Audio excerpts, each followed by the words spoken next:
Hello! Today we're getting thrown away from the Garden of Eden because I have a story for you about the picture of Dorian Gray. But first I'm going to tell you a few sentences about the author, and right after that we'll get into the story. And as usual, I have lots of visual scenes prepared for you, so stay tuned for that and subscribe. Oscar Wilde was an Irish author who lived and created in the 19th century. He mostly focused on the decadent and aesthetic movements. And now, to put it very briefly, you are an artist in the Victorian era, okay? Imagine that. And people around you learn that you want to pursue art, and so the people are like, oh, you want to make art? That's cute, but you know that you have to be a pure example for the people, right? You know that you can't possibly make anything that wouldn't convey the message of being morally good, right? And so you listen to that and you're like, no, I don't want to be an artist like this. I want to create art for art's sake, you know? So after this conclusion, you get two options. If you choose the decadent movement, then your main focus is going to be opposing the traditional culture in pursuit of pleasure. And so let's say that you sit down, you grab your brush, and you start to wonder what to paint. And you're like, I heard that you should only talk about sexuality privately. And it would actually be better to not talk about it at all, even if it's like pure and Christian between wife and a husband. So I'm going to paint a naked woman with a blindfold, a black silk gloves, and a pig on a leash. And also the cherubs flying away in fear and covering their eyes. Now, the second option is aestheticism, and if you choose that one, then you basically go with the flow and you just surround yourself with beauty, and you don't really care about the functionality of the said beauty. You just enjoy the beautiful things in life, and that's all that matters. So, for example, there's this room, the peacock room, and you can see that it doesn't really serve any functions, like at all. But oh boy, is it beautiful, and that's the whole point of aestheticism. Now, Oscar Wilde created in both of those movements, and even though he was definitely a big fan of the beautiful, finer things in life, he also showed the dangerous side of getting lost in beauty in his most famous novel, The Picture of Dorian Gray. So now we finally begin the story, and we are inside the studio, which smells of roses and lilac carried in by the light summer wind. I really like this description. And we have here Lord Henry Wotton as he's smoking and lying down on some Persian saddlebags. And there's also another person in the room. His name is Basil Hallward, and he's standing in front of an easel as he's staring at the portrait placed on it.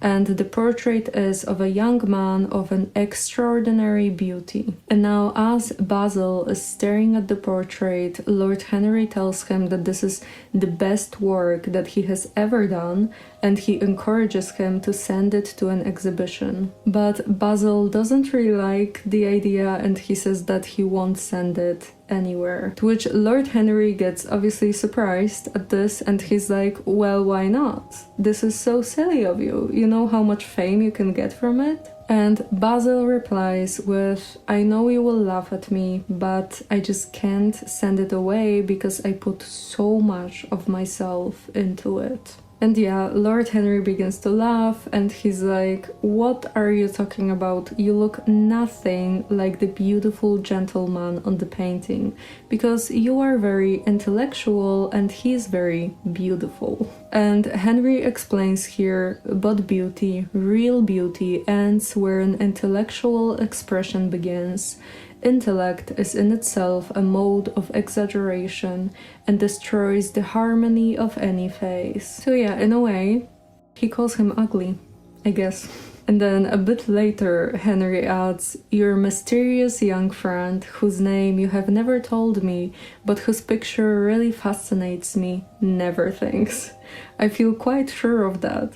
He is some brainless, beautiful creature who should be always here in winter when we have no flowers to look at, and always here in summer when we want something to chill our intelligence." And to all of this, Basil says that he didn't mean it like that because he knows that he's not as beautiful as the guy on the painting, and besides, he would never actually want to be this beautiful, because he believes that being ugly and stupid is actually the best fate possible, as then you can lead a quiet and simple life. But Henry's rank and wealth, Basil's brain and art, and Dorian Gray's beauty are just God's gifts that make them all suffer terribly. And now Lord Henry is like, "Oh, so his name is Dorian then?" And Basil answers that yes, but he wanted to keep it a secret, as whenever he likes someone immensely, he doesn't want to tell their names. After that, they both leave the room and they enter the garden. Here, Lord Henry asks him for the real reason why he doesn't want to exhibit the portrait, and Basil replies that he's afraid that by doing so, he would reveal a secret of his own soul, as it is always the painter who is revealed on the portrait and not the person that's painted. And after that, he tells a story about meeting Dorian for the first time, and he's basically like, "So about 2 months ago, I went to a party, right? And as I was minding my own business, suddenly I felt someone staring at me. So I turned around and there he was, the beautiful young man, and my heart felt like fate had in store for me some exquisite joys and exquisite sorrows. So I decided to run away. But as I was about to go out, suddenly one of the ladies stopped me and she insisted on me staying because she wanted me to meet some important people who were interested in my art. So obviously I went with her, and there he was again, and we were quite close, almost touching. Our eyes met again. We then spoke, and Dorian told me later that he too felt that we were destined to know each other. Then Basil confesses that he's been meeting with Dorian ever since that day, and that the young man became all of his art, because it's almost like the beauty of Dorian has enlightened him, and he creates and thinks completely differently than before. And so this is why Basil doesn't want to exhibit the portrait, because even though Dorian is oblivious to this infatuation, at the same time people would probably figure it out, and that wouldn't be very good. Then Lord Henry suddenly remembers hearing about Dorian from his aunt Agatha, who mentioned that a young man had recently volunteered to help her with some charity work in the slums of London. And after Basil hears it, he says that he doesn't want Henry to see Dorian.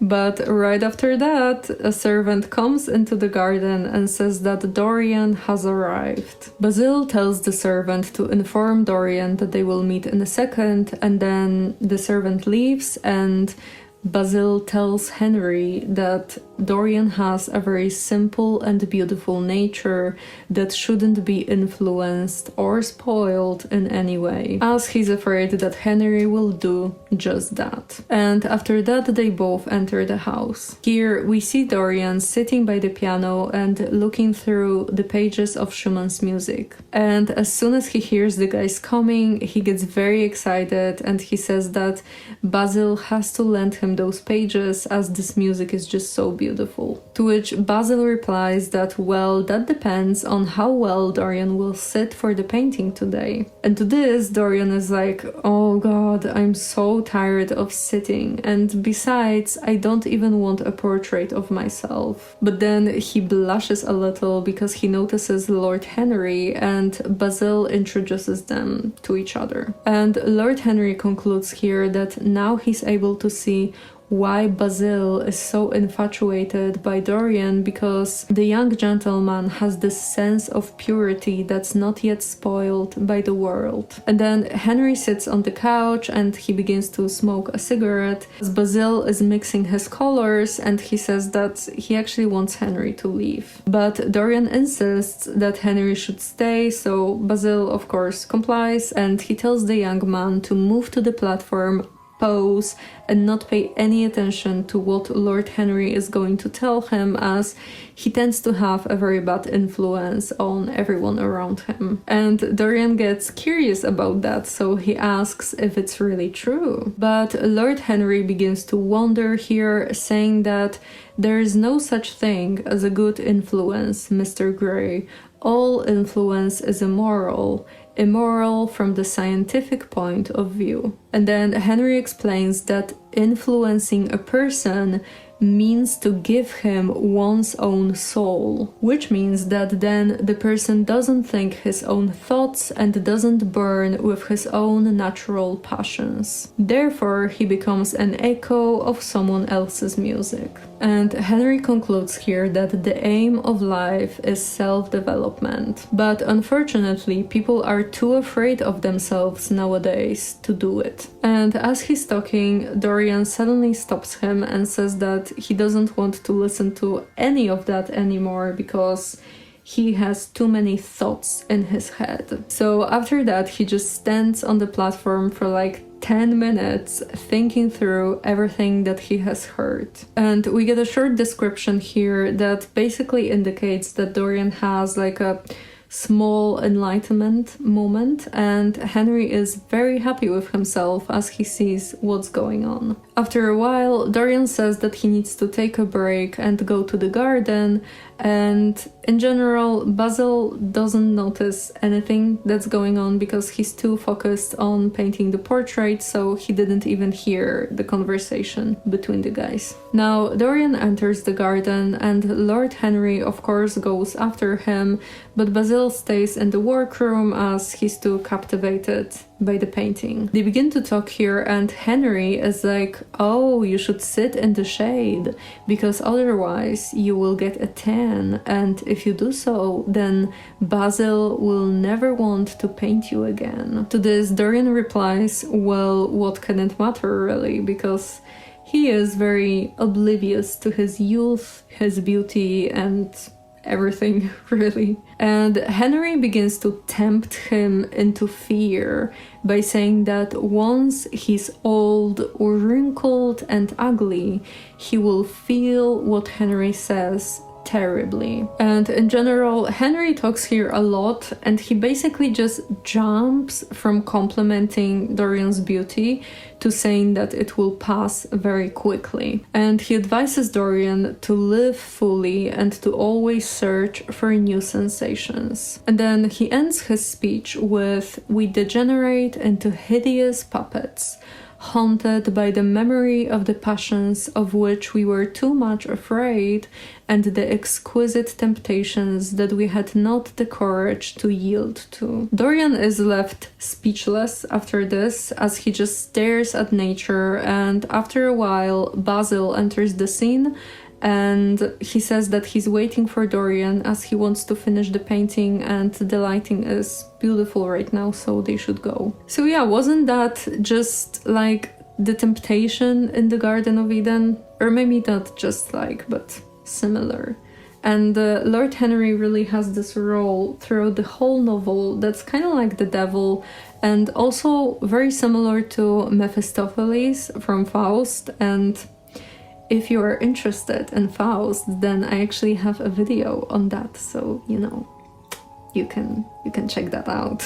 And you will actually see that under the influence of Henry, Dorian is going to deteriorate into shame, which again is kind of similar to the Garden of Eden. And I don't know what your beliefs are, but I personally really like the story of the Garden of Eden because I find a lot of truth to it, in a sense, like, you know, this whole thing of first being very pure and like in this state of love in a sense, and then you get tempted into the things that you shouldn't really do, and suddenly you are like full of shame and you don't want to show yourself, which, you know, in the Garden of Eden, it's kind of said to just be about the body, like because Adam and Eve suddenly don't want to show their bodies. But I feel like it can also be about your soul. Like, you don't want to show your soul because you are so ashamed of yourself that you feel like you shouldn't do that. You shouldn't show like the things that you love, or you shouldn't even be vulnerable and show just like your love in general. I don't know if you get what I mean, but I feel like sometimes it works like this in the world, not even as this story of the creation of the humans, but even the creation of one human in a specific place and time. So like, what I mean by this is basically me and you and every single human that's alive right now, you know, just like the creation of a human, no matter when or where, because it kind of, I don't know, it's kind of similar, isn't it? Like, when you really think about this, you come into this world and you're so like in love, full of love, and you're like, you're so interested in everything and you're trying everything, and then you kind of move into shame because, I don't know, maybe just because the world is kind of weird sometimes. I don't know, what do you think about this? Do you also feel that the Garden of Eden can be like a story, not even about the first humans, but also about like individual humans, you know? I don't know.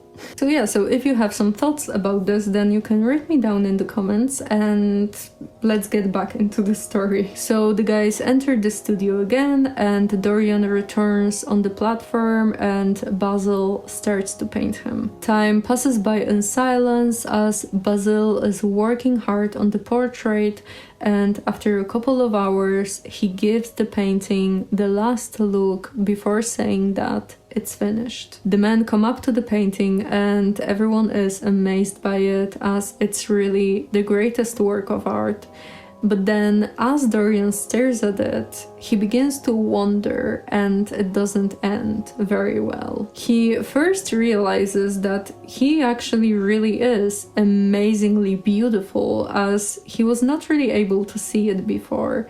But then he remembers Lord Henry's speech from the garden about youth fleeting so fast. So Dorian gets pretty unhappy and he feels this enormous dread inside himself. Basil then says that the painting belongs to Dorian, and the young man breaks down. He begins to lament that it's so sad that he will grow old, horrible and dreadful, while the painting will remain young forever. And then he adds that he would give his own soul for it to be the other way around, so that the painting would grow old as he would remain forever young. Basil gets very surprised as he hears it, because he has never seen Dorian in this state, and then the young gentleman accuses him of perceiving him as less than his ivory sculptures. And Dorian also fears here that with the first wrinkle he will lose everything, and so he concludes that he will just end his life as soon as he sees that he begins to age. Basil panics here and he begins to soothe Dorian, while at the same time he accuses Henry of causing this whole distress. But of course Lord Henry just says that this is the real Dorian, nothing else. So now Basil is like, okay, I'm not going to argue with two of my best friends. I'm just going to destroy the painting, whatever. So in order to do this, he grabs a sharp palette knife, and as he's about to cut through the portrait, Dorian suddenly runs up to him and he tosses the knife across the room, begging Basil not to do this. And Basil is not mad at all, as he's just happy that Dorian can finally appreciate his art. To which Dorian says that he does not simply appreciate it, he loves it as it is a part of himself. Then they all get themselves together as a butler comes into the room, brings a tea tray and sets it upon a small Japanese table. So the guys sit by the table, they begin to drink the tea, and they also begin to talk. Lord Henry comes up with a plan to go to the theater tonight, and Dorian is very excited about the idea, so he wants to join him. But Basil says that he won't come as he still has a lot of work to do. And then he comes up to the portrait and says that he would rather stay with the real Dorian. And then he asks Dorian not to go to the theater, but Dorian says that he has already promised Henry to go, so he has to. So then Basil asks them both to come to the studio tomorrow, and he also tells Henry not to influence Dorian in any bad way. To this, Lord Henry says that he wishes that he could trust himself, and then he walks out with Dorian. Following that, we find ourselves in a luxurious apartment, and we have here Lord Henry and his uncle Lord Fermor. And we're given here a bit of Dorian's lore, because Lord Henry asks his uncle about Dorian's mother, and it turns out that Lord Fermor remembers her whole story. Margaret Devereux, which was her name, was an extraordinarily beautiful woman who drove everyone mad by running away with a poor man. And her father was not especially happy about this, and so he hired a hitman to get rid of his daughter's husband. After the matter was settled, he brought his daughter back home, she gave birth to Dorian, and then soon after that she died. And so because of all of that, Dorian was brought up by his grandfather, who was definitely not a pleasant gentleman. Now, they both talk for a moment longer here, and then Lord Henry says that unfortunately he has to go now because he's scheduled for lunch at Aunt Agatha's, where Dorian promised to show up as well. Then Henry leaves and we change the location. We are now in Lady Agatha's house and we see Lord Henry entering the scene. He sits among everyone, where he sees Dorian greeting him silently from the other side of the table. After a while, everyone begins to talk, and Lord Henry reacts very cynically and sarcastically to everything that's being said by the guests. He also says here that he can sympathize with everything except suffering because it is too ugly, horrible, and distressing. And he also adds here, one should sympathize with the color, the beauty, the joy of life.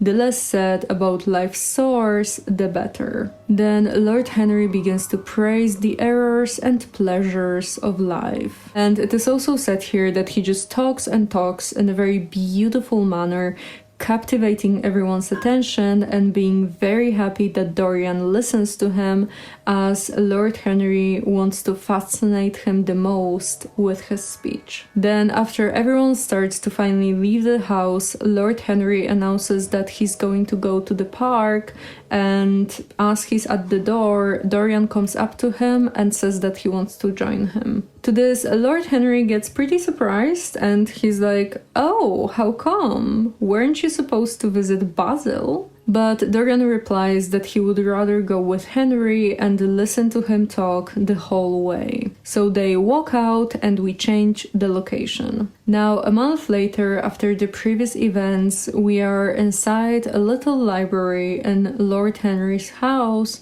and we see Dorian reclining on a luxurious armchair. And as he's waiting for Lord Henry to come, suddenly Victoria, who is Lord Henry's wife, enters the room. They begin to talk here, and as Victoria reveals that she's very distant from her husband because she can only learn about his opinions from other people because they don't really talk to each other much, Lord Henry suddenly enters the room. And it gets kind of awkward here for a moment because everyone just stays silent, and so after a couple of minutes, Victoria excuses herself with a quite nervous laugh. And after that, Lord Henry tells Dorian to never marry a woman with straw-colored hair as they are too sentimental. To this, Dorian says that he actually likes sentimental people, but Lord Henry repeats, saying that after the marriage, both the man and the woman end up unhappy. And now Dorian reveals that he's actually in love with an actress named Sybil Vane. And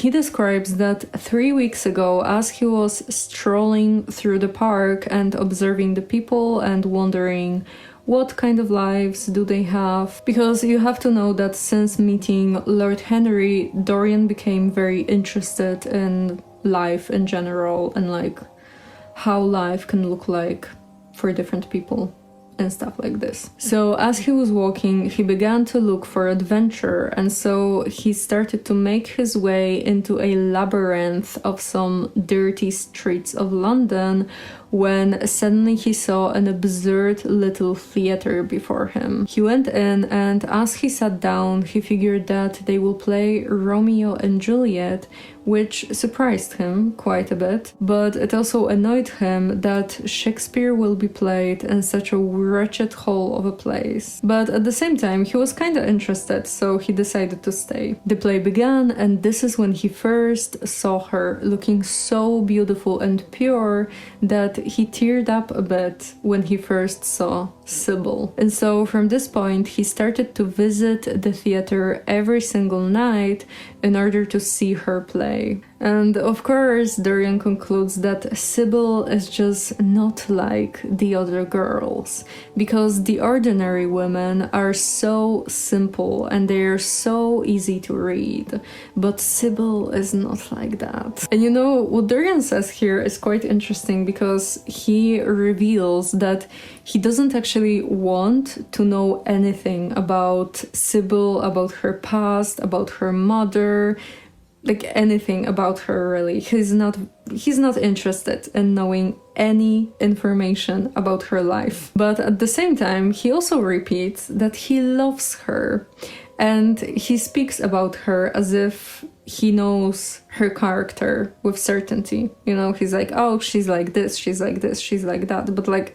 at the same time, he doesn't know any information, and he even says to Henry that he doesn't want to know anything about her. So like, how can you love someone when you don't even want to know any information about the person? That's crazy. And then we also get this short fragment of Lord Henry asking Dorian to join him for the dinner, but Dorian says that no, he's not able to, as tonight she will be Imogen and tomorrow she will be Juliet. To which Henry is like, oh, but when is she Sybil Vane? And Dorian replies, never. And then he defends his own thinking a bit, because he says that, well, she is all the great characters of the world in one, and she is just simply more than an individual. Then Dorian says that he wishes for Henry and Basil to go with him and see Sybil's play, and he also adds that Sybil needs to be freed from the guy that owns the theater, as she's bound to him for 3 years. And so in order to free her, Dorian has to pay the guy a lot of money, but that's not really a problem. And after he does that, he's going to make sure that Sybil is going to play in a real theater. And as they continue to talk, we also learn that Dorian received his portrait recently, and he's pretty happy with it, even though the portrait is now about a month younger than Dorian. Then Dorian leaves the room, and Henry just does his own thing for the rest of the day. But then in the middle of the night, he receives a telegram informing him that Dorian proposed to Sybil. Following that, we find ourselves inside Vane's household, and we have here Sybil and her mother. Now, Sybil is obviously very excited about this whole engagement situation, but her mother is very cautious, as she thinks that Sybil should only concentrate on her career right now. But Sybil just continues, saying that she loves her soon-to-be husband, to which her mother yells, "Foolish child," to which Sybil just laughs And after a couple of minutes of thinking, Sybil is actually like, wait, I don't know why does Dorian love me so much, because I know why I love him, but I have no idea what makes me so attractive to him. And so her mother is just like, Jesus Christ, you are far too young to even think about falling in love, and besides, you don't even know his name. And her mother is also very nervous about this whole situation because Sybil's brother James is going away to Australia in order to become a sailor. And so because of that, the poor old woman is just very worried for both of her children. And as we learn this, suddenly James enters the room. They all greet each other. Sybil runs across the room to hug him, and then he asks her to go for a walk together. So Sybil leaves in order to dress herself, and James begins to talk with their mother. He tells her to look over Sybil, and he also asks what's the matter with the young gentleman that seems to be interested in his sister. Mother explains that it's nothing special, as in their profession they are used to receiving a great deal of attention,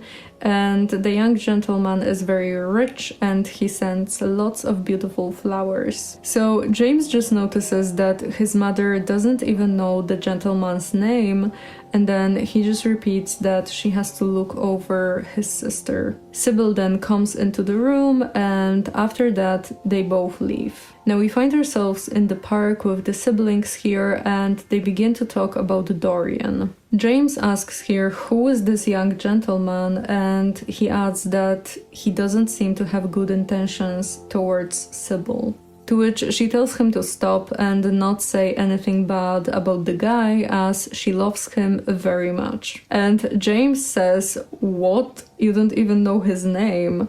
And she's like, he is called Prince Charming. So then James warns her that the young gentleman probably wants to enslave her, and to this she says that, well, this is actually pretty nice. Then as they continue to walk, a carriage suddenly drives past them with Dorian and two ladies inside. Sybil yells that it's him, and she points to the carriage that quickly disappears from their sight. And James says that he was not able to see the guy, and then he promises that if he does anything bad to Sybil, then he will not let him live. And his sister just bashes him for saying something so horrible and says that he's just jealous and unkind. Next, we are back in Vane's household, and we have here James and his mother, as he has already said goodbye to Sybil. And James has a question here. As he's about to leave, he asks his mother if she was married to his father,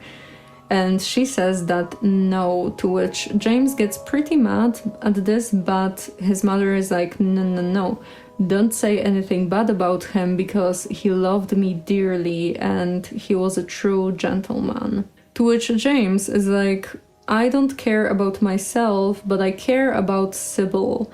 Isn't her guy also a true gentleman that loves her dearly? And so now the mother tears up a bit with a feeling of humiliation and says that Sybil has a mother and she had none. James then apologizes for asking about his father, and then he repeats that she has to look over Sybil, and then after that he leaves for good. Following that, we are in a little private room with Lord Henry and Basil, as they met here over for the dinner. And as soon as they begin to talk here, Henry announces that Dorian got engaged to an actress, which makes Basil very nervous and also shocked, as he says that Dorian is just too sensible for marriage. And he also worries here that Sybil is very much beneath him when it comes to wealth and position in society. Now, they talk for a moment longer here, and Basil is obviously worried, but Henry just keeps talking about how marriage is bad because it takes away your individuality. And after a while, Dorian enters the room. He says that he's never been happier before, and they all sit down to eat. And Dorian begins to describe that yesterday, right after the play ended, he went behind the scenes and he kissed Sybil for the first time. So obviously he's very mesmerized by this whole situation. And he adds that their engagement is a very big secret for now, as no one from his family knows about this. And he also adds that he's very happy that he found his wife in Shakespeare's plays. So yeah, he kind of cares more about Shakespeare than Sybil, to be honest. Then Dorian continues to excite himself over the thought of the marriage, and he also adds that Sybil makes him feel like a different man, which is still kind of like, no, because that's still not loving her, you know? And like, I don't know. I feel like maybe it's not bad to feel like a different person when you are with a person that you love, because, you know, it doesn't necessarily have to be bad, but like you have to add to this actually loving the person. And the problem with Dorian is that he doesn't love Sybil because he literally doesn't know her.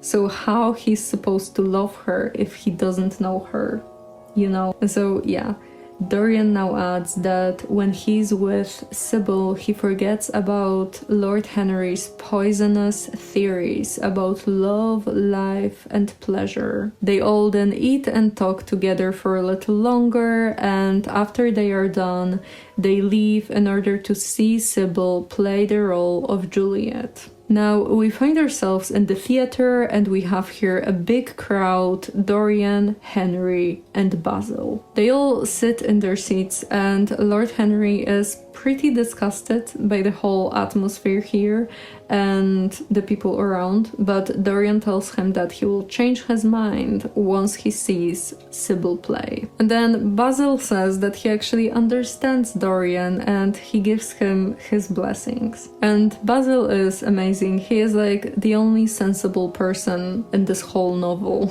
So after a while, Sybil goes onto the stage and the play begins. And Henry is immediately mesmerized by her beauty, but everything changes after she starts to act. Her eyes show no sign of joy when she looks at Romeo, and her speech is very artificial. So Dorian gets pale as he listens to her, and his friends don't say anything as they think that she's just completely talentless. But they still have some hopes as they wait for the famous scene on the balcony. The balcony scene comes and she is horrendous. Her gestures are artificial, she overemphasizes everything she has to say, and the words that she speaks seem to have no meaning to her. But interestingly, she is not nervous. She is actually very self-confident. Now everyone in the theater begins to get pretty angry at the bad performance, and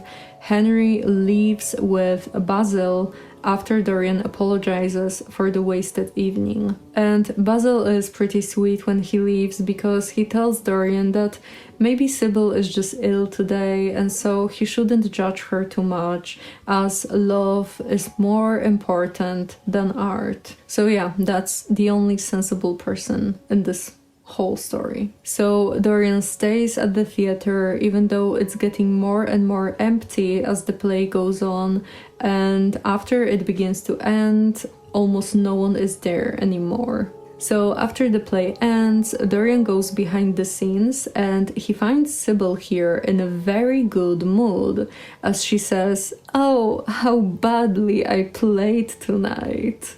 And Dorian is not happy. He asks her if she realizes how much pain she has caused him tonight. And Sybil explains here that she will probably never be good at acting ever again, because previously she actually believed that she was the characters that she was playing, as theater was her whole world. But then he came and freed her soul from this prison. And today was the first time she realized that everything around her was fake and ugly, and that the words that she was speaking were not the words that she wanted to say. Then she says that he is her true love and that she hates the stage now. So after hearing all of this, Dorian just gives up. He flings himself onto the sofa and says that she has killed his love. And she's pretty confused about this, so she comes closer, but he just moves back and he yells that she doesn't arouse his emotions anymore. Then he adds that he loved her for her genius and intellect, but she has thrown it all away as she became stupid and shallow. And he doesn't forget to mention that without her art, she is nothing. So Sybil is obviously devastated, and she asks if he's serious about what he's saying, and then she puts her hand on his arm and he yells for her not to touch him. So she now pleads Dorian not to leave her, and she crouches on the floor like a wounded thing, and then she says that she's going to try to be the best actress possible for him. But Dorian just looks at her with annoyance, and he says that he's not going to be able to see her ever again, and then he leaves.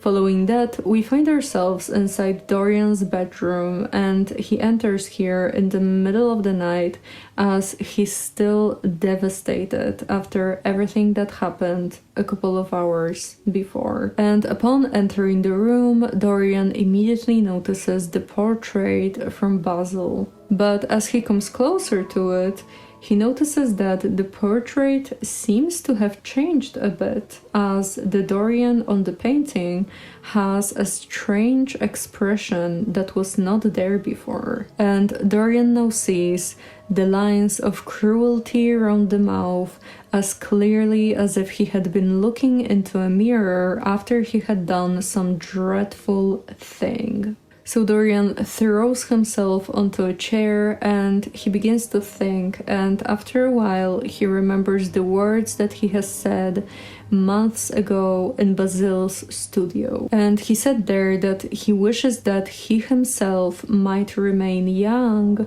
and the portrait grow old. So now he's like, wait, but that's impossible, right? And so he keeps looking at the portrait, and yeah, the mark of cruelty remains on it. But then Dorian is like, cruelty? Had I been cruel? It was her fault, not mine. Because Dorian thinks that, well, he loved her because she was an artist and she disappointed him. So she's at fault here. And yeah, it was pretty sad when she was sobbing at his feet, but he also had to suffer during those 3 hours of her horrible play. And so Dorian concludes here that he doesn't have to worry about Sybil as she's nothing to him now. Then he just stares at his own portrait for some time and he begins to pity it, as now the painting is going to grow old,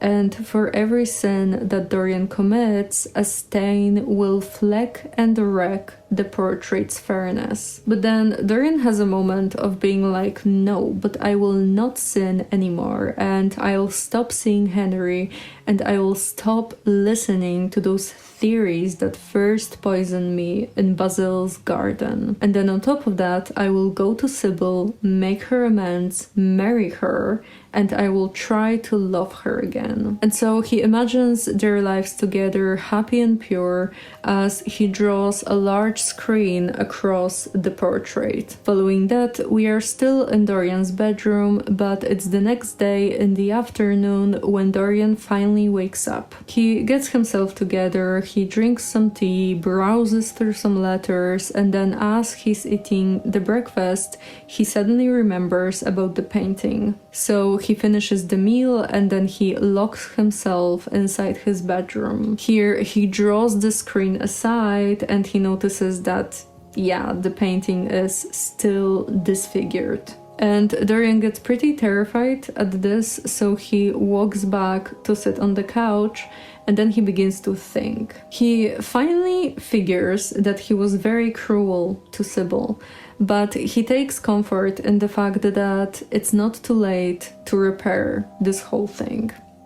Or is it? Now hours pass by and Dorian is still sitting on the couch looking at the portrait, but then after some time he finally gets up and he begins to write a long letter to Sybil where he apologizes and he also accuses himself of madness. But just as he finishes writing it, he suddenly hears Lord Henry behind the locked doors. So Dorian gets up, he draws the screen across the portrait and then he opens the doors. Lord Henry enters the room and he has some news. He says that it's all so dreadful and then he asks if Dorian went behind the scene and spoke to Sybil. Dorian confirms and he says that he was very cruel, but he doesn't regret it as it has taught him a lot and now he knows that he wants to be good and so he will marry Sybil. And to this Lord Henry is like, oh god, marry Sybil?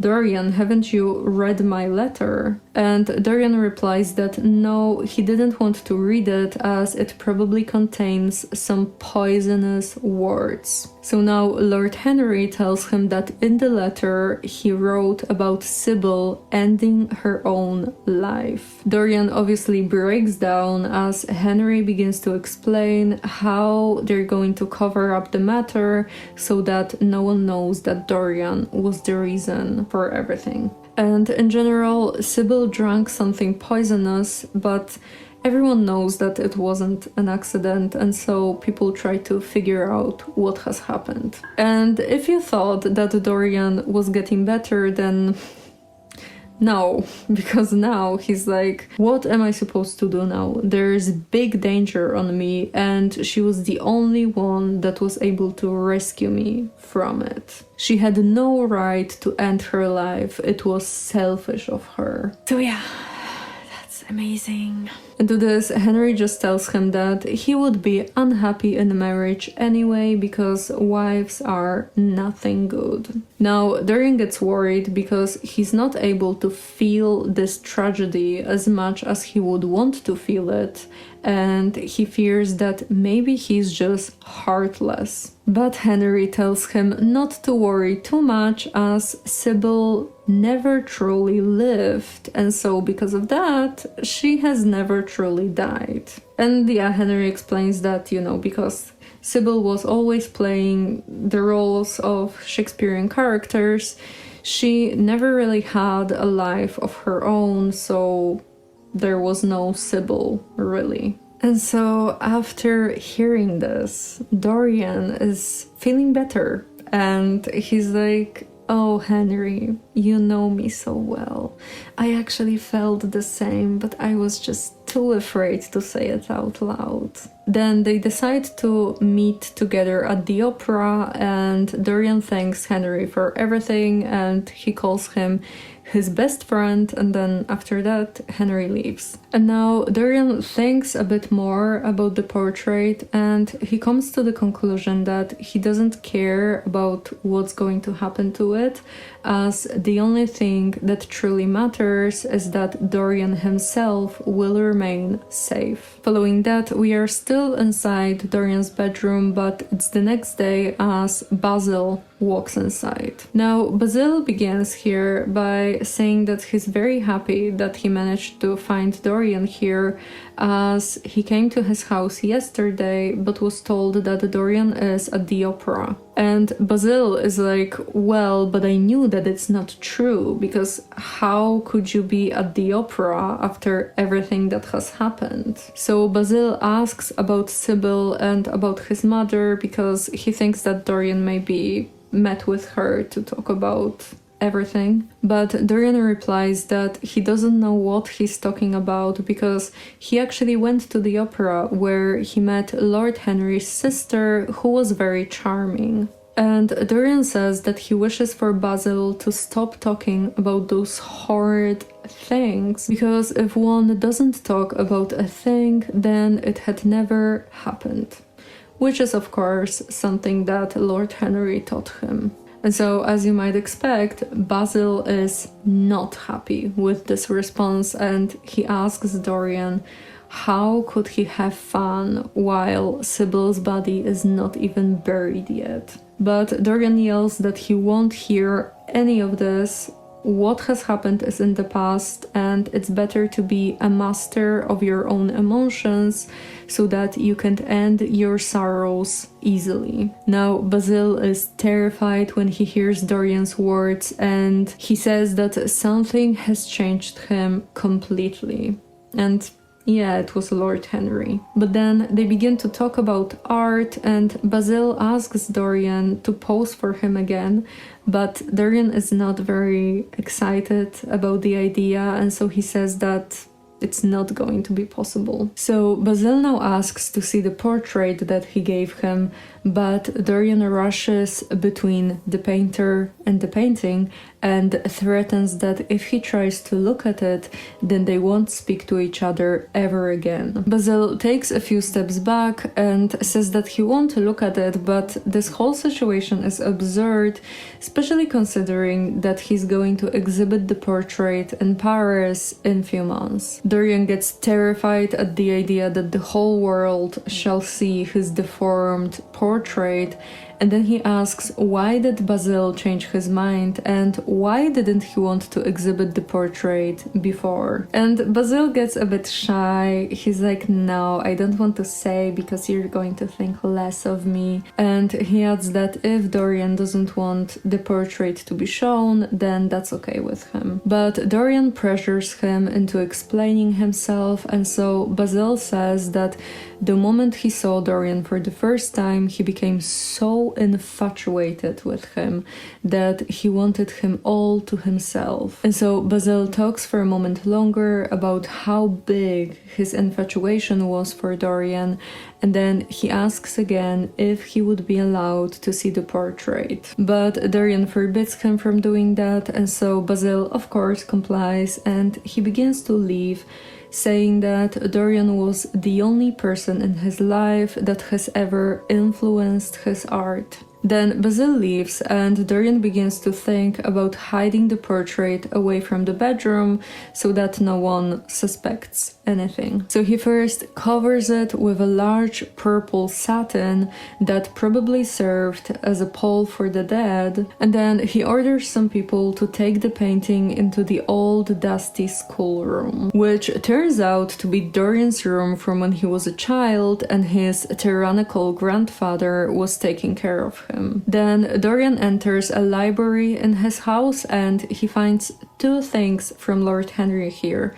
One is a book that's bound in yellow paper, and the other one is the newest edition of a newspaper. And on one of the pages of the newspaper, he finds a fragment circled in red by Henry that talks about the death of a young actress. So Sybil. And so Dorian tears the paper in half and throws away the pieces. So yeah, I find it interesting how strong the parallel between Dorian Gray and the Garden of Eden is, because you can see that listening to Henry has led Dorian into a tremendous amount of shame, which is kind of like, that's kind of what happened in the Garden of Eden. Not exactly, but kind of. Especially considering that Dorian now doesn't want to look at himself because he locked the portrait. And previously, we also got the information that once Dorian received the painting, he had this habit of staring at it for long periods of time. And now he doesn't want to look at it because, yeah, probably because of shame. I think. That's my interpretation. I don't know if you read it like this as well, but for me it's kind of obvious that, like, you know, first when he was pure and like without sin, then he was looking at himself and being like, oh my gosh, I'm so beautiful. And now that he began to sin, he doesn't want to look at himself anymore, which is kind of interesting, because that's kind of what shame does, doesn't it? Like, because of course you're not going to be ashamed of yourself when you are perfect, because how can you be ashamed of yourself when you are acting perfect and when you see yourself as perfect? But once you do the mistakes, that's kind of when the shame appears, isn't it? I think it kind of is like this. But yeah, now I'm probably going to stop with the talking and we can get back to the story. So next we get a short chapter with an update about Dorian, because it turns out that several years have passed and Dorian has become deeply absorbed in the yellow book given to him by Lord Henry in the previous scene in the library. And Dorian got like 9 large paper copies of it and had them bound in different colors so that they might match his various moods. That sounds like something that I would do. And the Yellow Book is a novel without a plot and with only one character who tries to feel all the pleasures of life. And so obviously Dorian associates with the guy a lot, but he's happy that he didn't have to fear his own reflection in the mirror, which is kind of not true, because like he doesn't have to fear it, but only because he looks perfect. But like he doesn't really like the portrait.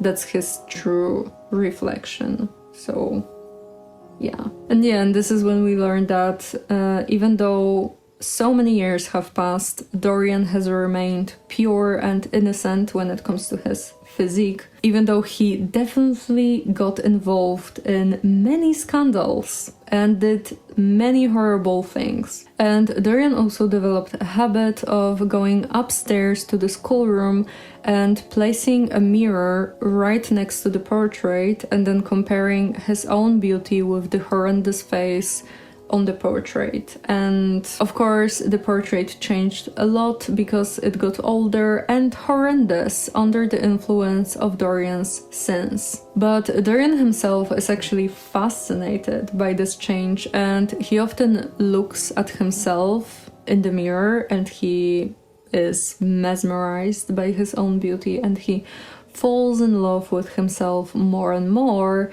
and then he also mocks the portrait and the misshapen body on it. And in general, you can say that Dorian just lives for the art and pleasure of life, and that's really all that matters to him. And during those years, he managed to research all the types of art, and he got very into them, into the beauty and like pleasure and everything. But he also managed to visit all the different types of bars and meet all the different types of people. So now, after learning all of this information, we find ourselves on a street during the night of Dorian's 38th birthday. And we see Dorian entering the scene as he comes back from a party at Lord Henry's house. And as he walks, a familiar person walks past him, and he recognizes that it's Basil, and so he doesn't really want to meet with him as they didn't saw each other for a couple of years now, and so he rushes to the doors. But Basil comes up to him and says that he was waiting for him at the library as he really wanted to talk to him because he's going to leave to England for 6 months. So Dorian tells him to come over and they both enter the library. They sit down, they get comfy, and Basil says that he has to have a serious conversation with Dorian. And so he begins by saying that there have been many rumors going around in London about Dorian doing some dreadful things. But Basil doesn't believe any of those rumors, as sin is a thing that writes itself across a man's face, and Dorian looks very beautiful and pure, so it's not possible that he sins. But then Basil wonders, why does it seem that Dorian's friendship is fatal to young men, as they either end their lives or they are left with a broken reputation? And so to this, Dorian of course blames everyone but himself. But Basil explains to him that people have the right to judge a person by the influence that they have on their friends. And he adds that Henry's sister was very proper before, but after meeting Dorian, she got so bad that she's not even allowed to live with her children. But Basil still believes in Dorian, and he tells him to stop seeing any immoral people and to also clean his name, as he has a great influence that should be used for good and not for evil. And so going along with the interpretation of, like, you know, Christianity, because I guess this video really gets into Christian territory, you can say that Basil is kind of like God, or like Jesus. Like, God is Jesus, so you know what I mean. You know what I mean. Because, you know, he always believes in Dorian. He always believes that, like, Dorian is able to repent, in a sense, and be like, you know, you can be cleaned from your sins and you can be good if you really want to. But Dorian doesn't want to listen to that, so that's a shame. I guess it is kind of like, you know how sometimes when you have cartoons and you have a character and like an angel sits on their shoulder and then the devil sits on the other shoulder?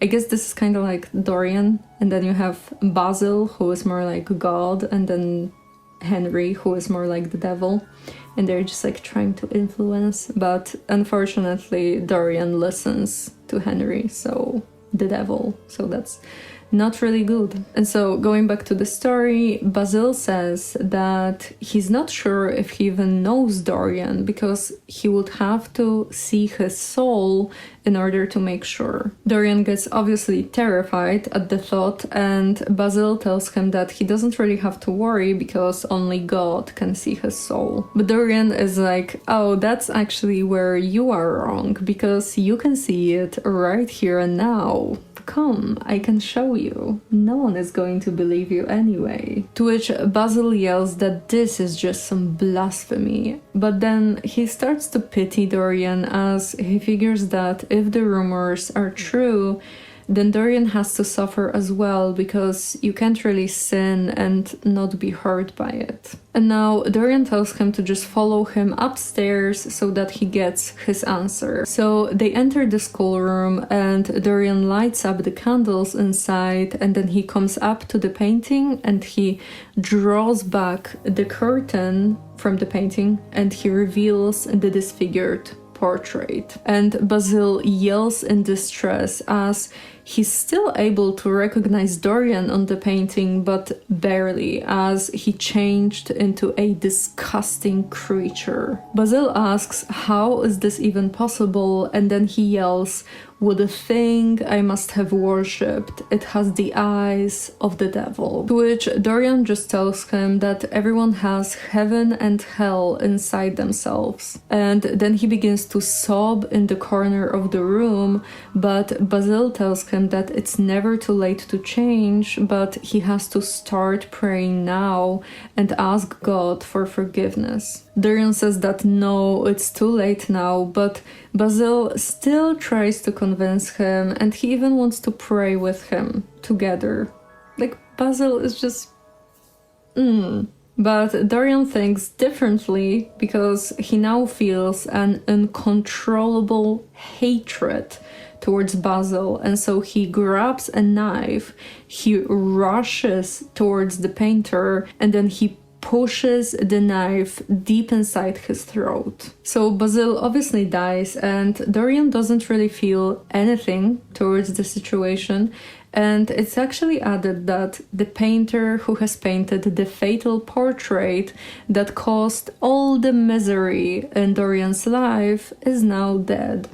So yeah, everyone is to blame but Dorian. Next, Dorian gets out of the room, he locks it, and then he hides Basil's belongings. Then he thinks for a while and he comes up with a plan. So he goes out of the house and then he rings the bell as if he just came back from the party. A servant comes out and then Dorian asks him if anyone was here to see him, and the servant tells him about Basil, and Dorian says that he's very sorry that he was not able to see his friend. Following that, we find ourselves inside Dorian's bedroom the next morning. He wakes up in a pretty good mood, but then he slowly starts to remember what has happened yesterday. But he does not regret anything, as he is too focused on his own pain that Basil caused him yesterday, and so he just feels anger towards Basil. And after a couple of hours, he writes a letter and then he gives it to his servant to deliver it to Mr. Campbell.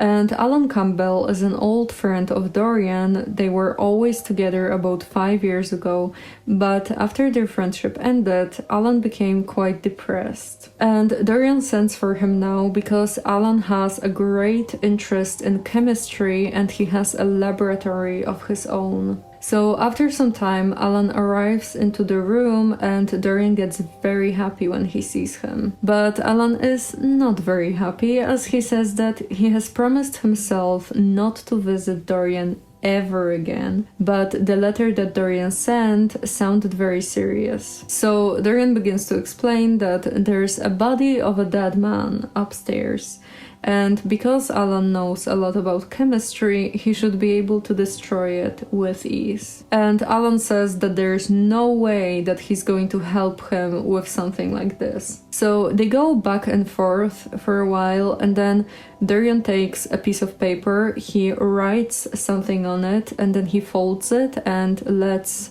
Alan read it. And after he does so, his face turns pale and he starts to feel very ill. So after that, he of course agrees and they change the location. They get into the schoolroom where Dorian notices that he forgot to cover the portrait. And as he's about to draw the curtain onto it, he sees that the painting has a new addition, which is a red liquid coming out of one of his hands, just as if the painting was sweating blood. Then Alan asks him to leave, Dorian does so, and then after a couple of hours we learn that Alan has successfully destroyed Basil's body. Next we learn that on the same day during the evening, Dorian dressed up and went to see some of his noble friends. And in general, the meeting is pretty boring, but Dorian is very happy that he's able to have this double life and that he's able to behave normally after such a terrible night. But then he kind of gets worse because he doesn't really want to eat anything. And then Lord Henry begins to ask him questions about the previous night, to which Dorian now gets very unhappy and he lashes out and then he leaves the meeting. And after that, Dorian makes his way into his library and he locks the doors. Then he takes out Basil's belongings that he has hidden the day before and then he tosses them into the fireplace. After a couple of hours, everything is destroyed, and now Dorian feels a bit weak, so he comes closer to his closet, he opens it, and he takes out a container with opium inside. But then he goes into his bedroom where he waits a couple of hours, and then he finds a handsome cab with a horse and gives the driver a faraway address. So Dorian now makes his way into the opium dens, which were the places where you could buy opium and smoke it back in the day. And as he's getting closer, he remembers one of the things that Lord Henry has told him at the beginning of their friendship in the garden, which is to cure the soul by the means of the senses and the senses by the means of the soul. And so Dorian now plans to forget about everything that has happened, but at the same time he's only able to concentrate on the pain that Basil has caused him by saying dreadful and horrible things about his soul. Then they finally reach the place, and Dorian finds himself in one of the dens, and here he sees Adrian Singleton, who was once his dear friend, but since then Adrian got too corrupted to come back to society. They talk for a while here, and then one of the women begins to speak, so Dorian gives her money so that she's silent. She then proceeds to curse at Dorian, and he tells her not to speak like that to him, and to this she's like, "Oh, would you rather be called Prince Charming?" And to this the sailor now gets up and he looks wildly around. But Dorian quickly leaves the den, and he's now walking down the street in drizzling rain. And then as he's wondering if he really is the cause of Adrian's suffering, suddenly he feels that someone grabs his shoulders from behind, pushes him against the wall, and then puts his hand on his throat. Then, as Dorian struggles against the man, he suddenly feels a revolver against his head, and so he asks who in the world is he. The man answers that Dorian has wrecked the life of Sybil Vane, who was his sister. And it turns out that James has been searching for Dorian for quite some time now, but he didn't have any information about him other than the nickname Prince Charming that Sybil was using. To this, Dorian says that he has never heard of her, and he asks how many years ago did his sister die. James answers that it was 18 years ago, and to this, Dorian tells him to set him under a lamp and see his face. So James drags him towards the light, and he quickly snaps out of anger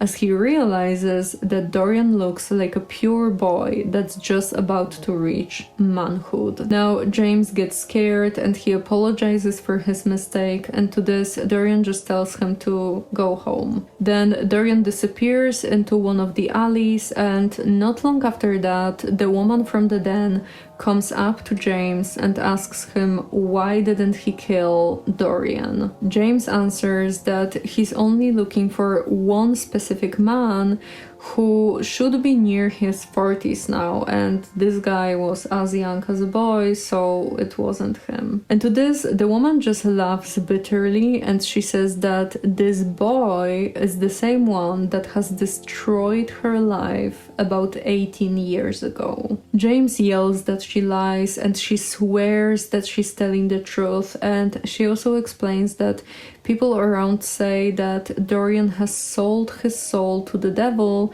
for a pretty face. Then James is left alone again as he begins to search for Dorian, who is nowhere to be seen. Following that, we find ourselves inside a conservatory with Dorian, Duchess of Monmouth, who is Henry's cousin, some guests, and Lord Henry. Now Dorian is entertaining the Duchess as Lord Henry is just looking at them from his silk-draped chair, and they talk for a while about life, philosophy, and about how Dorian always seeks pleasure and not happiness. Then Dorian leaves for a moment to get some flowers for the Duchess, and as Henry is left alone with his cousin, they begin to talk. But not long after that, they hear Dorian scream and then a heavy fall. Lord Henry rushes towards the fainted Dorian, and then he carries him into the blue drawing room where he lies him down on one of the sofas. Then after a short time, Dorian comes back to himself, and with terror, he remembers that just a second ago he seemed to have noticed a face pressed against the window of the conservatory, and the face resembled Sybil's brother, James Vane. After that, Dorian spends most of his time in his bedroom as he's too afraid to get out of it. And basically with every hour he gets more and more terrified about everything. He's paranoid about every little sound, every little shape that he sees in the shadow, everything. But after 3 days of sitting in his bedroom, he finally comes out and he drives across to the park in order to join the shooting party. And here Dorian meets Sir Geoffrey Clouston, who is the Duchess's brother. They talk for some time as they walk around in nature when suddenly a hare jumps out of a tall grass, and just as Geoffrey is ready to shoot it, Dorian tells him not to do it as he is too charmed by the animal's grace. But Geoffrey just laughs, he says that this is some nonsense, and then he fires the gun. And right after that they hear two cries, one of a hare and the other one of a man in agony. So now Geoffrey panics a bit, he calls some people to take care of the body while he leaves the scene with Dorian. Next, we are back in Dorian's bedroom where he prepares to leave as he's now too paranoid to stay in his own house as suddenly the servant comes in. He informs Dorian that the headkeeper wants to see him, and so Dorian agrees. The servant walks out and after a minute the man comes in. They begin to talk about the guy who was accidentally killed in the park, and this is when Dorian learns that the dead man was unknown to everyone, but he seemed to be a sailor. And so Dorian's heart stops at those words as he realizes that it was probably James Vane. And yeah, they then travel to the place where the body of the sailor lies, and Dorian makes sure that it really is James Vane, and so he comes back home happy as he now realizes that he's safe. Following that, we find ourselves inside Lord Henry's house, and we have here Henry and Dorian. And something has changed as Dorian says that he wants to be good as he has done too many dreadful things in his life. And Henry of course tries to lead him away from this idea, and he mocks his tries at being good. But Dorian explains that recently he has visited the countryside where he met a woman who he started to visit pretty often, and he confesses that he actually felt real love towards her, and so because of that he decided to spare her and leave her as pure as she was when they first met. But to this, Lord Henry is of course pessimistic as he says that now the woman is going to be unhappy for the rest of her life as she now realizes how life looks like in the upper spheres, while she is going to be forced to live in poverty for the rest of her life. So who knows, maybe her body, just like Ophelia's, floats down the river right in this moment. Dorian doesn't want to listen to any of that, and he regrets that he has said anything. Then Henry begins to talk about what's been going on in the city, and it turns out that people are talking about two things. The first thing is that Alan Campbell, the guy who destroyed Basil's body, ended his own life recently, and another thing that people are talking about is the disappearance of Basil. So Dorian now asks if it's possible that Basil has been murdered, but Henry explains that no, it doesn't really seem so as Basil didn't have any enemies. To which Dorian says, well, what would you say if I told you that I had murdered Basil? And Henry replies that he highly doubts that as it doesn't really match Dorian's character. But then he mysteriously asks, what does it profit a man if he gain the whole world and lose his own soul? And to this Dorian is like, well, why do you ask me? And Henry tells Dorian to reveal the secret of his own youth as he looks the same as the day they've met, and it shouldn't be possible. But Dorian doesn't really say anything to that, and he just pretends that he has no idea what Henry is talking about. And so then Henry asks him to go to the club together, but Dorian says that no, he would rather go to bed early today.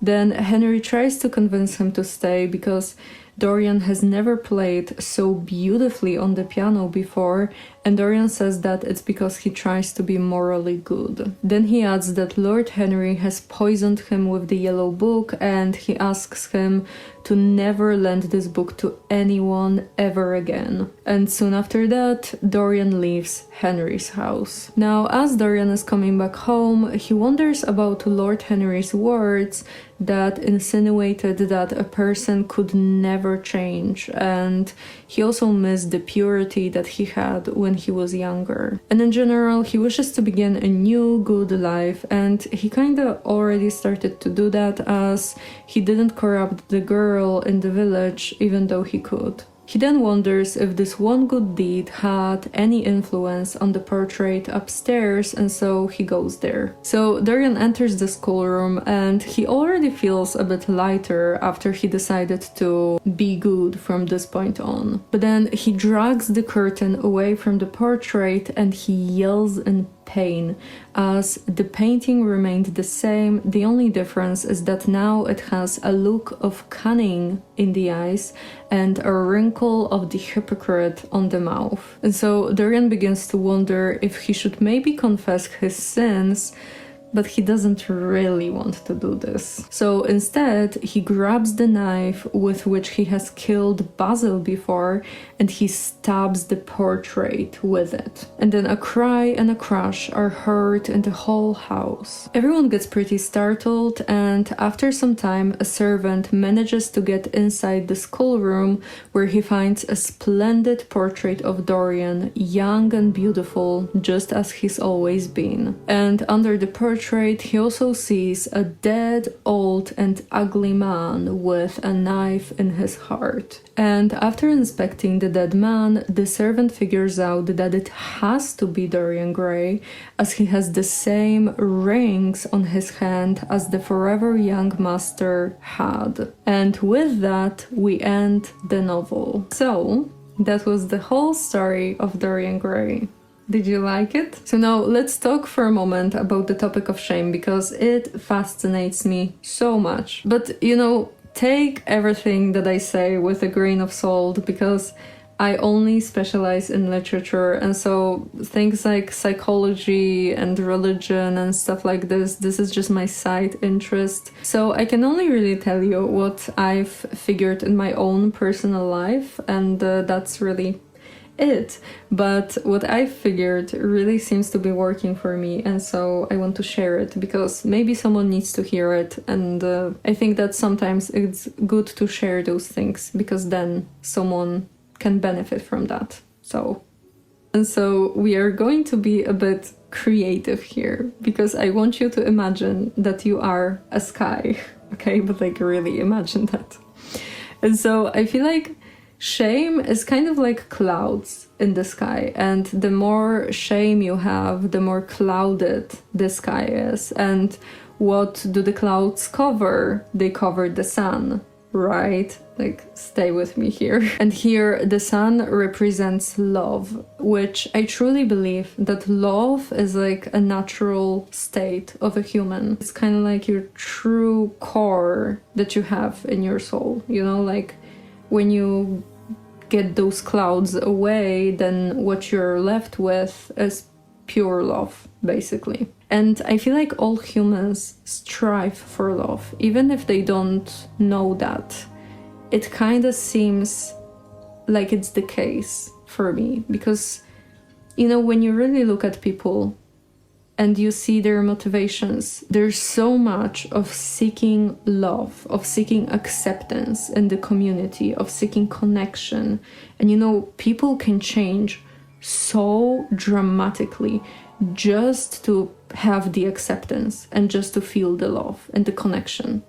So yeah, I kind of feel like really, maybe not everyone, because like you can't really say anything about like every human. And you can actually see this little theory that I just presented you in the picture of Dorian Gray, because in the beginning of the novel, Dorian was very close to Basil, who truly loved him so much. Even at the very end of the novel, he loved him because he always saw this core of love inside Dorian, and he always believed that this core of love can be kind of like developed so that Dorian can be saved. And I feel like Basil really represents God in that sense.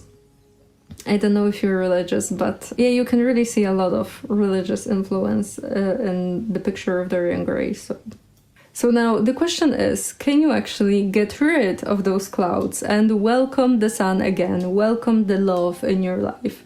And yes, you can, and I'm going to tell you how. But first of all, remember that I am a random woman from Poland, and if it doesn't apply to you, then don't try to force it. Find someone who is far more competent, because this is literally just something that I figured in my own life, and so it won't apply to everyone. So don't believe me too much, please. So first, we need to kind of differentiate the ways in which shame can manifest, because I kind of figured in my own life that it can be two ways, really. The first way is that you are something that you don't want to be, and so you feel ashamed, or you are not something that you want to be, and because of that, you are ashamed. So let's begin with the first one. You are ashamed because you are something that you don't want to be, right? So in the case of Dorian, he actually had a moment in his life when he was like, I'm thinking too much about myself, and so I can't even love another person because I think too much about my own great self, right? And so this can kind of be the source of shame when you realize that, oh, I think I'm thinking too much about myself. That's like, I don't want to be that. Now I feel ashamed. And now the solution to that is kind of tricky, because remember that you can't shame yourself into loving yourself. Because if you keep shaming yourself in your head, then you're going to feel more ashamed of yourself.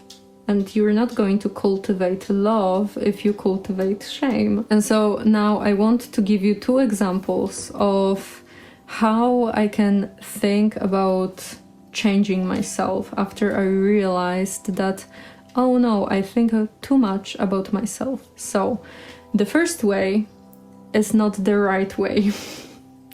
And the first way is based on shame. So like, if shame fuels your change, then you're going to be more like, oh no, I think too much about myself. This is so bad. I am so bad. And now I changed a little bit, but am I enough now? And now I still do this again. And now I slipped up, and oh my gosh, I'm never going to come out of it. I'm always going to think too much about myself. I'm never going to be enough. I'm always going to be ashamed because this is who I am. I am thinking too much about myself, and every single day I'm reminded that I'm doing this. And when I'm reminded that I'm doing this, I feel ashamed. So shaming your current state is not very good, because if you are doing that, then you're just going to cultivate more shame into your life. So no, that's not nice. That's not nice towards yourself. But instead, your fuel for change can be based on loving the state that you're trying to get into.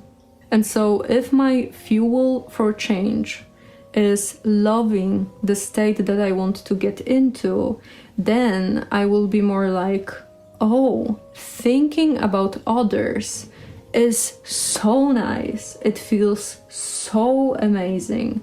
I just started doing that, and I already feel more connected to everyone around me.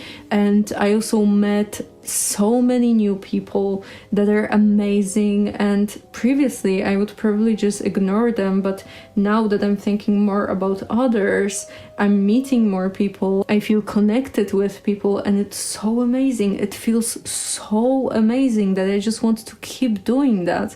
I don't even care about myself anymore because thinking about others is so good. Like, it feels so good. And so you see the difference, right? With those two approaches. So yeah, fuel your change with love for the state that you want to have, and not with shame for your current self, because that's love is the way. But of course, there's also a possibility that you are something that you're ashamed of, but you don't want to change it, because maybe this is something that's very dear for your heart, and it's not like, it doesn't have a bad influence on you. You are just ashamed because maybe people were laughing at you or something.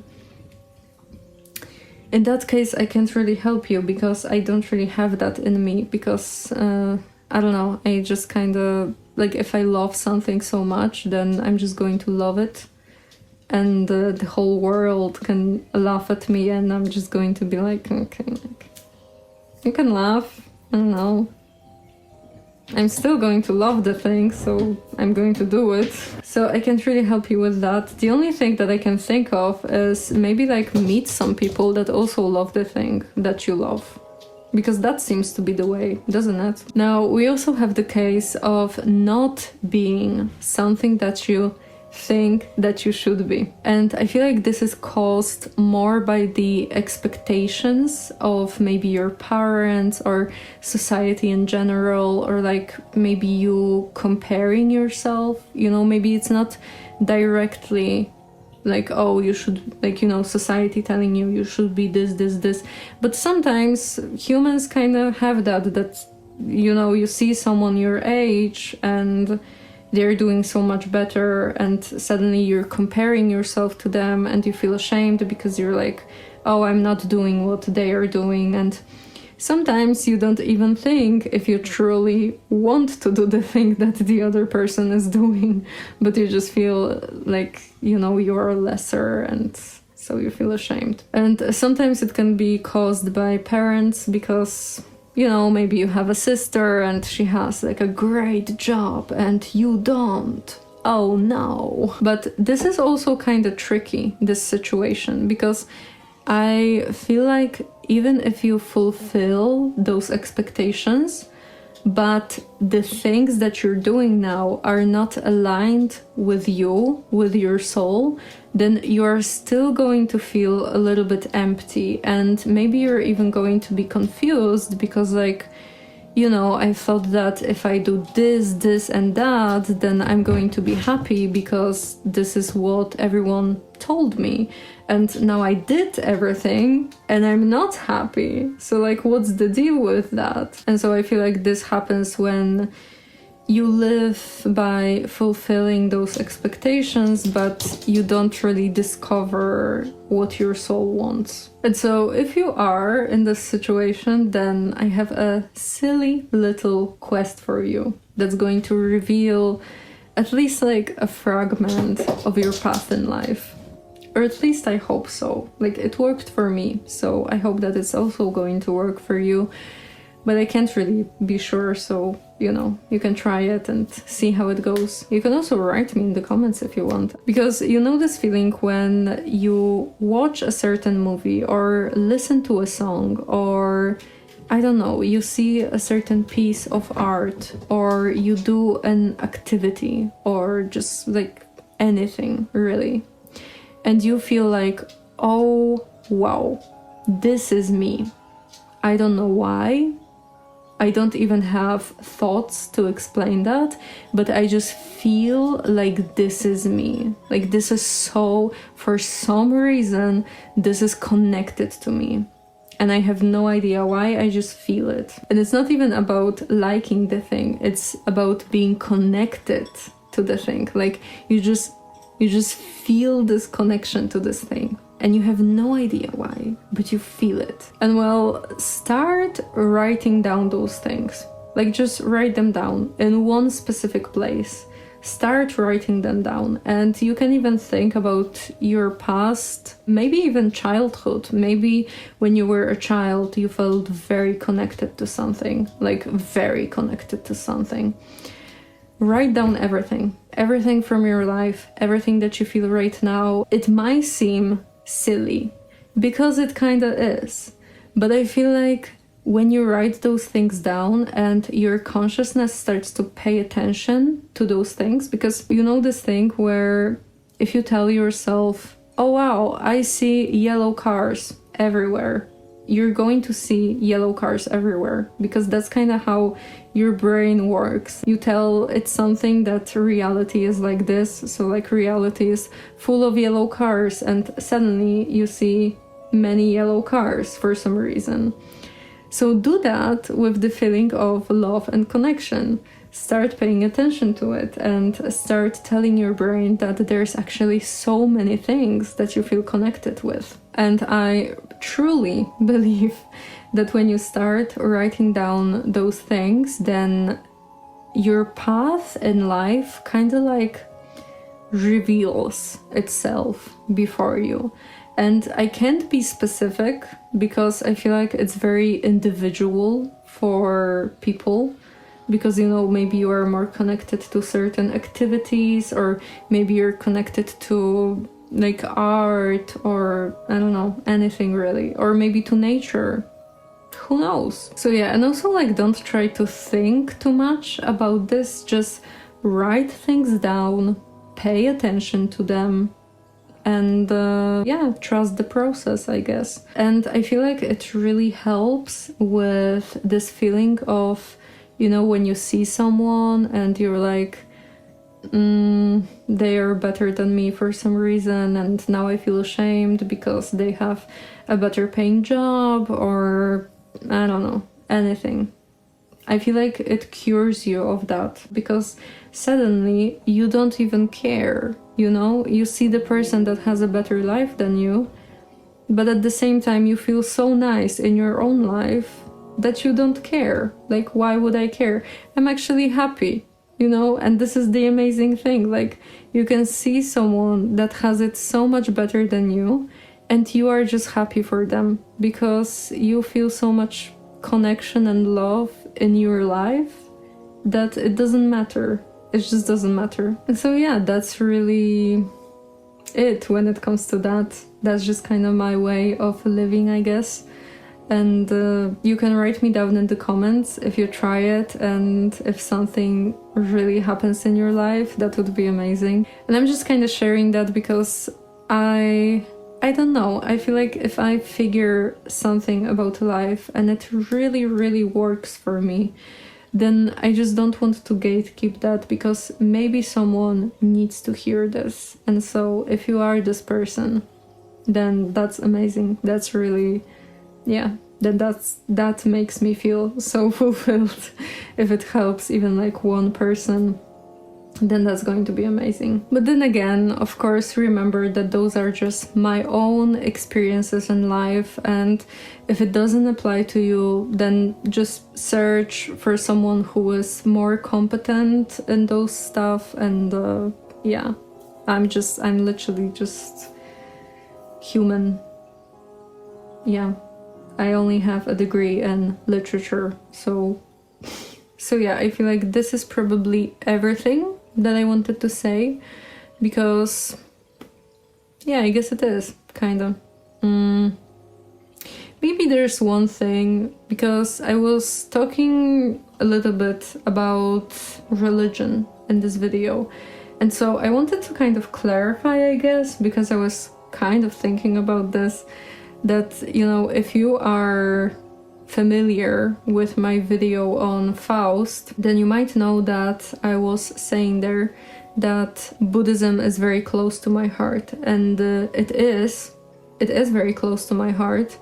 Buddhism really showed me so much and I also love the practices, because like I've been meditating every day for like 2 years, I think, and it's so nice. Oh my God, it's so nice. Like, meditation is so good. And I just wanted to clarify that even though Buddhism is very close to my heart, Christianity is as well. And yeah, I'm just kind of torn between those two religions because I can't like, no, I don't know. It's so hard for me to decide between those two because I find a lot of truth in both of them. So that's kind of where I am on my path with spirituality, which is probably going to change because I'm getting more and more into it. Like, my journey with religion is very active right now.